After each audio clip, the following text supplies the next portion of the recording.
This video is sponsored by Delete Me. Lieutenant Colonel Walter Bayler was handpicked to escape Wake Island, not because he was important, but because of what he knew. Just 2 weeks after the attack on Pearl Harbor, Bayler boards a lone Catalina flying boat on Wake's lagoon under heavy enemy fire. As a communications specialist, he holds classified knowledge of America's secret radar network, technology that can track Japanese aircraft formations 100 miles away through pitch-black Pacific nights. The Catalina's engines roar to life. Its radio transmissions reach Japanese listening posts across the Marshall Islands. Enemy commanders immediately recognize the significance. If Americans are evacuating key personnel, Wake's collapse is imminent. Lieutenant Colonel Walter Bayler was rushed off Wake Island because he carried information too valuable to fall into enemy hands. Secrets that, if exposed, could have spelled disaster. Today, you might not realize it, but you're in a similar position. Data brokers are silently harvesting your personal information, addresses, phone numbers, emails, and even details about your family, and selling it online without your knowledge.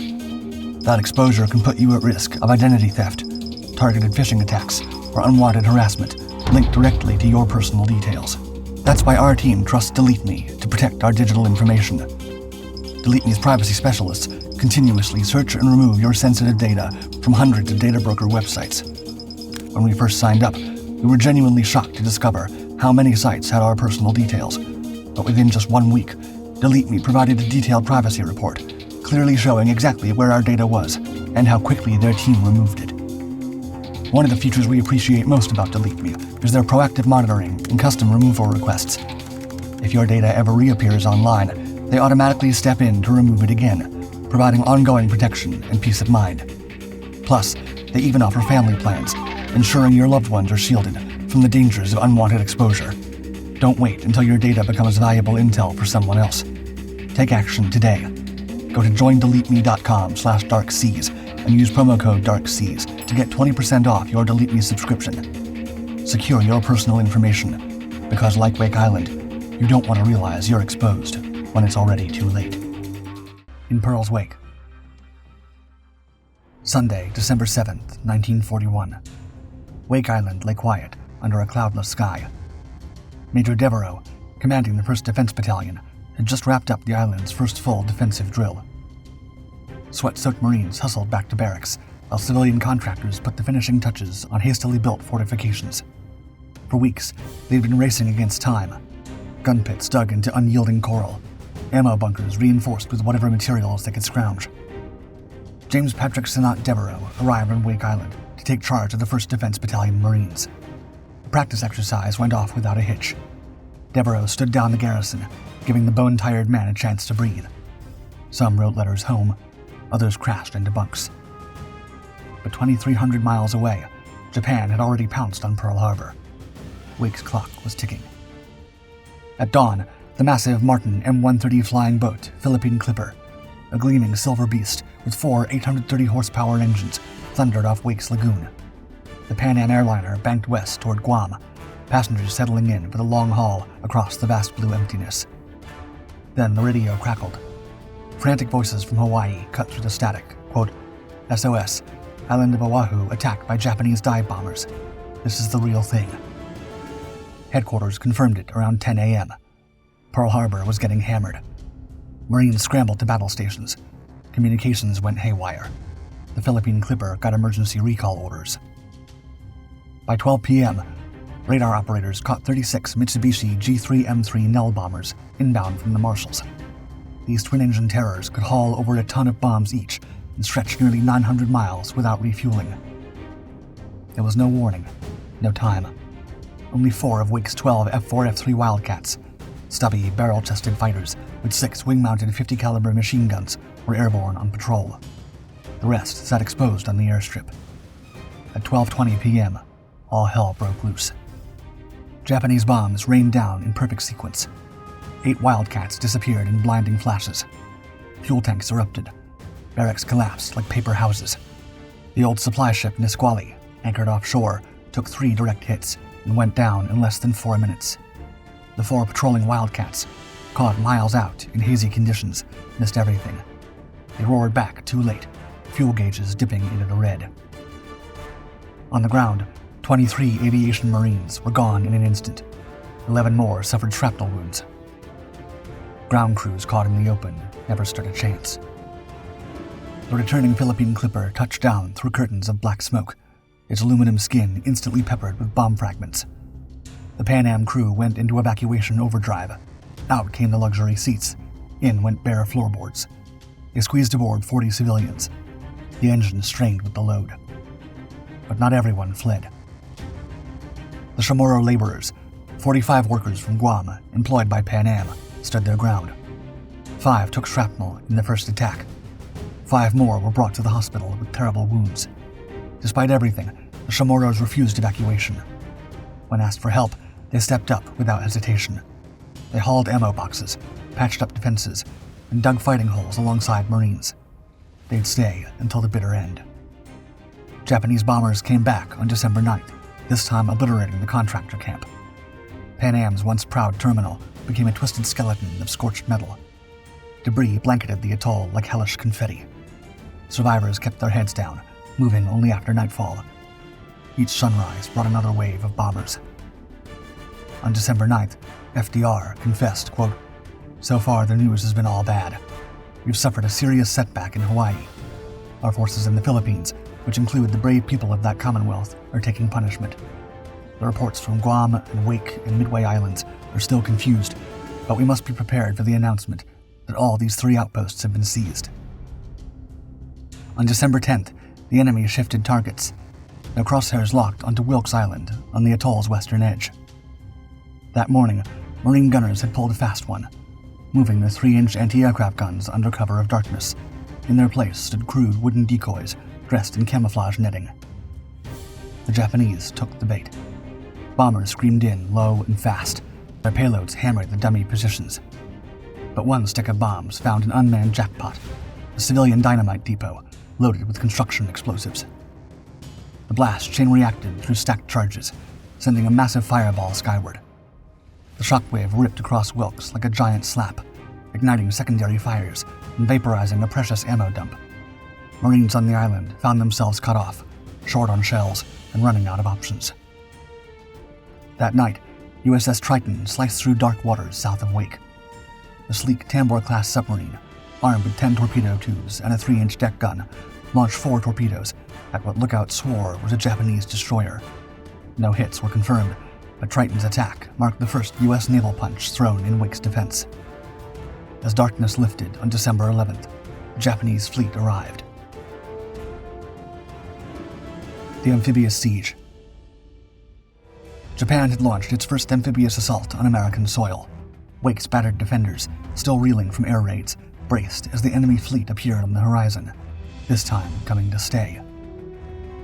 The Japanese task force was composed of 2 light cruisers bristling with 5.5-inch guns, 6 destroyers slicing through whitecaps, 2 converted patrol boats packed with 450 Japanese Marines, known as Special Naval Landing Force troops, and 2 armed merchantmen. Submarines lurked beneath the waves, completing the lethal circle. But Wake wasn't going down without a fight. Major Devereaux and Commander Winfield S. Cunningham had spent the night plotting defense. Cunningham's radio operators had picked up jamming signals, always a prelude to something big. The 4 surviving Wildcats roared down the patchwork runway just before sunrise. Their pilots strained against the glare, searching for targets. At 6 a.m., Japanese ships opened up. Shells screamed in, throwing geysers of coral and seawater as enemy vessels maneuvered into firing position. The defenders held fire. Devereaux's orders were crystal clear. Wait until they're close enough to count the rivets, then unleash hell. At Battery L, Corporal Richard Williamson crouched behind one of the 6 5-inch naval guns, knuckles white on the traverse wheel. He held. He waited. Hayate, a 1,400-ton Mitsuki-class destroyer with 4 4.7-inch guns, was charging straight in, overconfident and exposed. Then, just as the range collapsed, they opened fire. Their shell slammed straight into her forward magazine.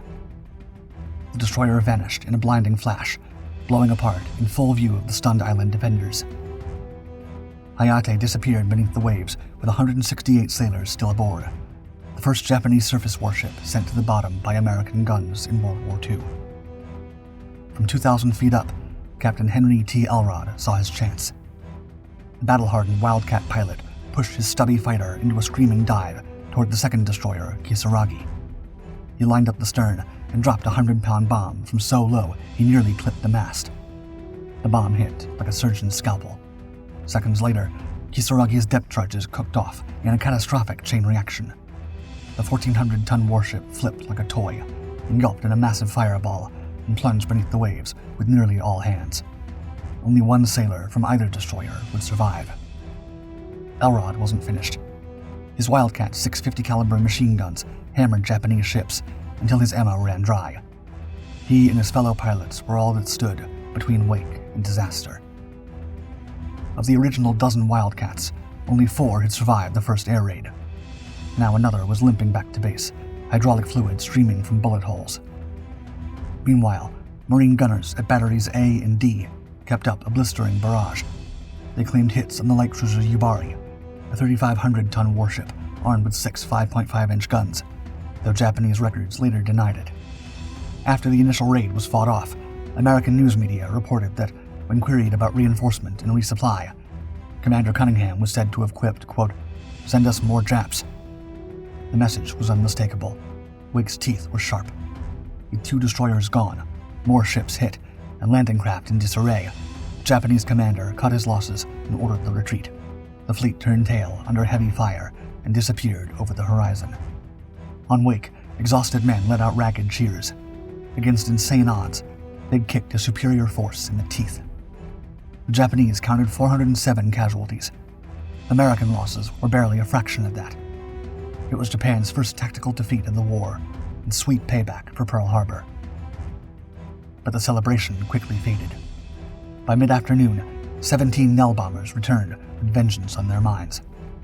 Wildcats and anti-aircraft guns opened up in desperate defense. 2 bombers spiraled into the sea. 11 more limped away, trailing smoke.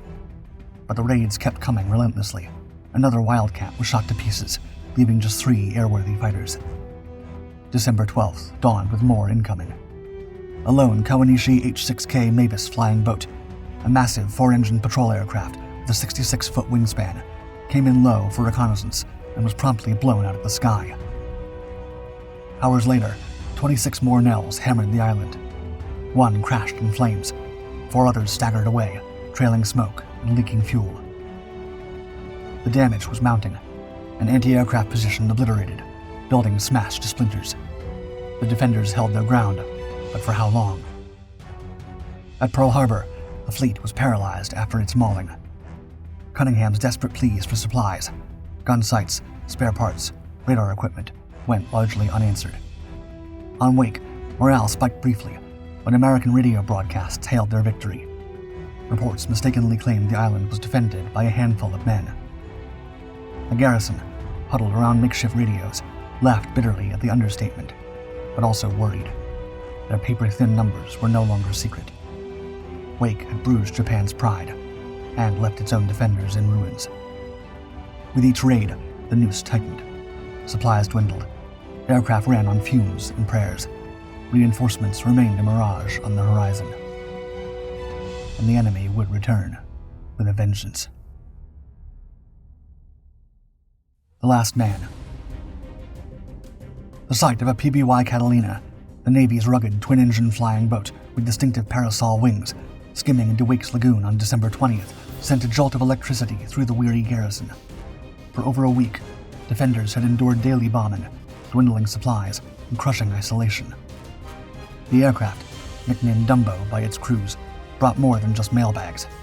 It carried secret orders to begin evacuation planning and intelligence on the long-promised relief mission that kept hope alive. Lieutenant Colonel Walter Bayler, a communications wizard with radar expertise, boarded the Catalina with classified documents and battle reports. His extraction was prioritized for a reason. He'd later be known as the last Marine off Wake Island. His first-hand knowledge would prove invaluable to Navy brass trying to mount a rescue. The PBY refueled through the night and lifted off at first light on December 21st. Its radio transmissions didn't go unnoticed. Japanese listening posts picked up the signals and quickly relayed them to headquarters, Enemy commanders immediately accelerated their timetable for a second landing attempt, bumping it up 24 hours. Their invasion fleet, now supercharged with extra firepower and carrier air support, steamed from the Marshall Islands. The Japanese armada would now arrive off Wake Island by morning, December 23rd. That same day of December 21st, Wake got hammered again, this time by carrier-based aircraft from Hiryu and Soryu, the same flat tops that had launched against Pearl Harbor just 2 weeks earlier. Their decks bristled with Zero fighters and Val dive bombers. 49 aircraft hit the atoll in relentless waves. Wake's commander fired off an urgent message to Pearl Harbor about the raid, the first confirmation that Japanese carriers were now directly involved in the hunt. Afterward, one desperate Wildcat pilot tried shadowing the retreating attackers, hoping to spot the enemy carriers. Later that day, 33 land-based Naval bombers from the Marshalls pounded Wake again. The strike took out a platoon sergeant and wounded several more Marines. The cumulative toll was crushing, both defenses and spirits. Still, nobody raised a white flag. December 22nd brought another carrier raid. 39 aircraft from Hiryu and Soryu screamed in low over the waves. The last Wildcat scrambled to intercept. In the furious dogfight that followed, both American fighters were lost, one blown out of the sky, the other limping home, only to crash on landing. At Pearl Harbor, Admiral Pye and his staff, galvanized by Bayler's report and Wake's continued resistance, greenlit a risky relief mission. The plan called for the seaplane tender USS Tangier, recently loaded with supplies and extra troops, to approach Wake with destroyer escorts. 2 American carrier groups would provide muscle from a distance, Task Force 11 under Admiral Fletcher and Task Force 14 under Admiral Brown. But it had become a mad race against time. The Japanese would reach Wake on December 23rd. The American relief mission wasn't scheduled to arrive until December 24th. The Infantry Storms. Just after midnight on December 23rd, lookouts on Wake spotted ghostly silhouettes creeping across the horizon. A massive fleet was closing fast through the darkness. This wasn't a probe or feint. The Japanese were back with overwhelming firepower. The assault force was monstrous. The 2nd Carrier Division, Soryu and Hiryu, each displacing 17,500 tons and carrying over 70 aircraft, had arrived with their cruiser escorts Chikuma, Tone, Kinugasa, Aoba, Kako, and Furutaka. Behind them came destroyers, a seaplane tender, a mine layer, and landing craft packed with over 1,500 Special Naval Landing Force troops, Japan's elite amphibious shock troops, armed to the teeth. At 2:35 a.m., the night erupted in flames. Shells screamed overhead and hammered Wake, throwing up massive geysers of dirt and debris. Japanese destroyers swept the reef with blinding searchlights, their big guns belching fire as they pounded suspected positions. Then the landing barges appeared, spreading out across different beaches in a carefully coordinated multi-pronged assault. On one beach, Lieutenant Robert Hanna's 3-inch gun waited in silence.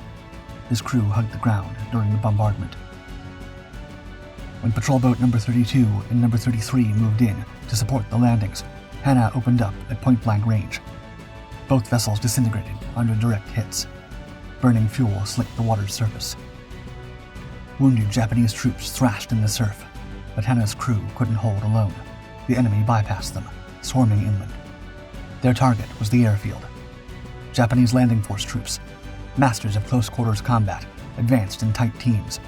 They used terrain and smoke to avoid clear shots. Several units slipped past strongpoints without engaging, cutting off and surrounding American defenders. One Japanese company landed directly on Wake Island itself. They pushed inland until smashing into Captain Platt's hastily assembled force.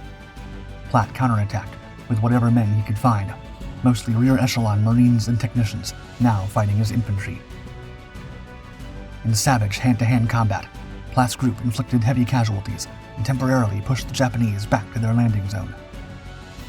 But the enemy regrouped and surged forward again. At the airfield perimeter, Marines fought like demons, but were gradually overwhelmed. Ammo was running critically low. Coordination collapsed. Worst of all, communication lines were being systematically cut. Japanese infiltrators had found and severed the American field telephone network. With wires cut, defenders couldn't report enemy movements or call for help.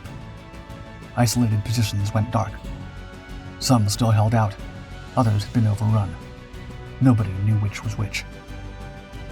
In the command post, Major Devereaux tried desperately to coordinate defense, but lack of information left him blind.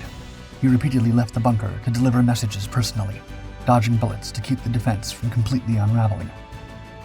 The situation deteriorated by the minute. Japanese troops were everywhere. Some had reached behind American lines.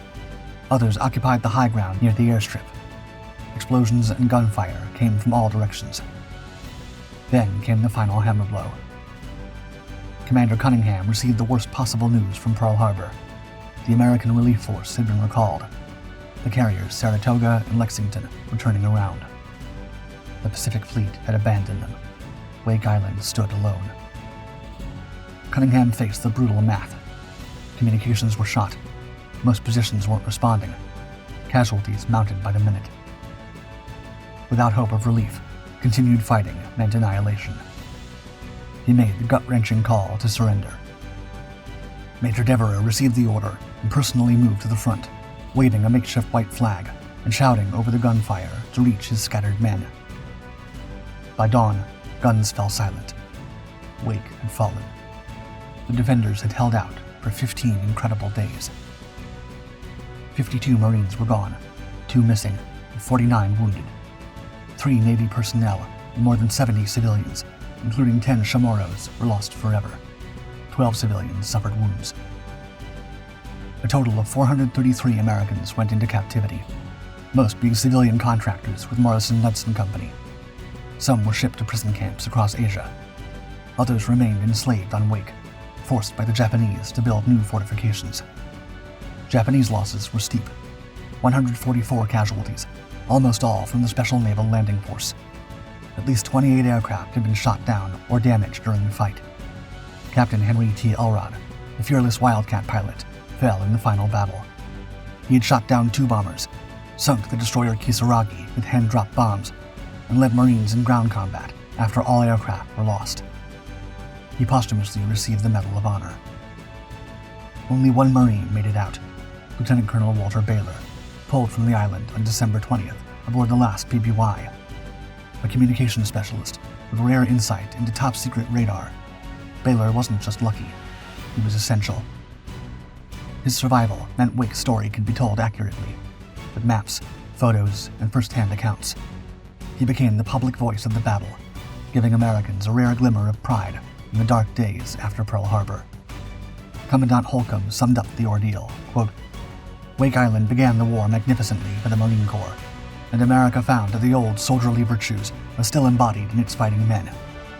Out of such actions as this, a people's strength and ultimate victory must come. America remembers Wake Island and is proud. The enemy remembers Wake Island and is uneasy." Special thanks again to Delete Me for sponsoring this video. To protect your personal information online, click the link below and use promo code DARKSEAS for 20% off.